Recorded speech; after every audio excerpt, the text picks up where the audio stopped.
The asteroid problem. I'd probably first make the observation that we have perfect symmetry in every quadrant, and therefore we can find just the length in quadrant 1 and multiply it by 4. Next, let's find these boundary values for x and y. So if x was 0, we can find y, and if y was 0, we can find x. And they'll be the same, but we can go ahead and do that algebraically really fast. So if x is 0, then that's gone, so it's just y to the 2/3. We can raise both sides to the 3/2 power, which is the square root of 4 cubed, which is just 8. So we've got our boundaries. So the total arc length will be 4 times the arc length of the arc in quadrant 1. Let's set that up. So we'll let our x value go from 0 to 8. So we need y prime. So let's solve for y. Y to the 2/3 is 4 minus x to the 2/3. So y is equal to that expression raised to the 3/2 power. So y prime is this with the power rule and the chain rule, which simplifies to the opposite of x to the negative 1/3 times the quantity to the 1/2. So when we square that, it'll become positive x to the negative 2/3, 4 minus x to the 2/3. And if we distribute this, we get that, which we can simplify further by taking the square root of 4. By the way, x to the negative 2/3 times x to the positive 2/3 is x to the 0, which is 1. That was minus 1, which cancels out with the positive 1, so we're left with just 4x to the negative 2/3. Square root of 4 is 2. We can pull the 2 out. So then we have 8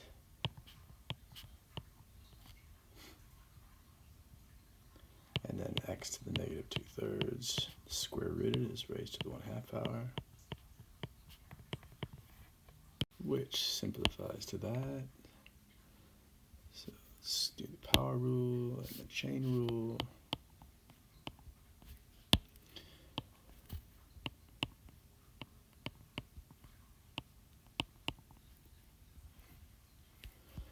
All right, this is going from 0 to 8. So we have this with the fundamental theorem of calculus. This is just 0, so we can cross that off.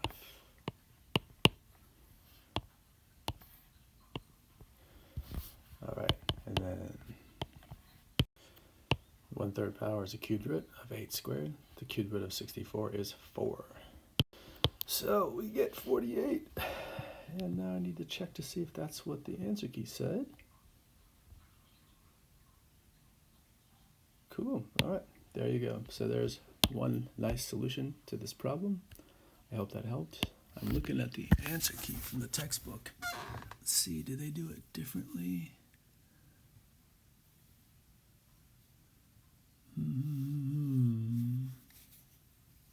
Oh, they talk about being careful of the division by 0 error, which right here for my y prime is an issue.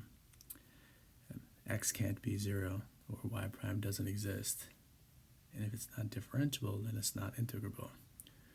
Which means right here, where my limit of integration is 0, we actually can't do that, because the fundamental theorem of calculus, which helps us to do the definite integral, requires that it's differentiable on a closed interval, and this isn't. We end up getting the same answer in the end, but that is a problem. So next chapter, actually next section, we're going to learn about improper integrals. However, the textbook solved this problem by going from here to here. Again, using the symmetry of the graph, they just found the halfway point, which was when x was equal to 2 to the 3/2. And so if you went from 2 to the 3/2 to 8, 2 to the 3/2 to 8, then we don't have this problem of it not being differentiable at the endpoint, which the fundamental theorem of calculus requires theoretically. You can see we got the same answer, but we would get dinged if we did this because it's not quite allowed. So this is one way to overcome it. Another way to overcome it would be by using a limit and letting this value here be some variable like a, and then we could say that our answer is equal to 4 times the limit as a approaches 0 of this closed interval from a to 8. We'll get the same answer, but then we will have appreciated this problem and taken care of it rigorously. So the limit problem, which we'll study in next section, can handle that. Or instead of going from x equals 0 to 8, just going from the halfway point, x to the 2/3, to x equals 8, and multiplying that by 1, 2, 3, 4, 5, 6, 7, 8. Let's see, is there anything else in their answer key that's weird or different? Nope, that's it.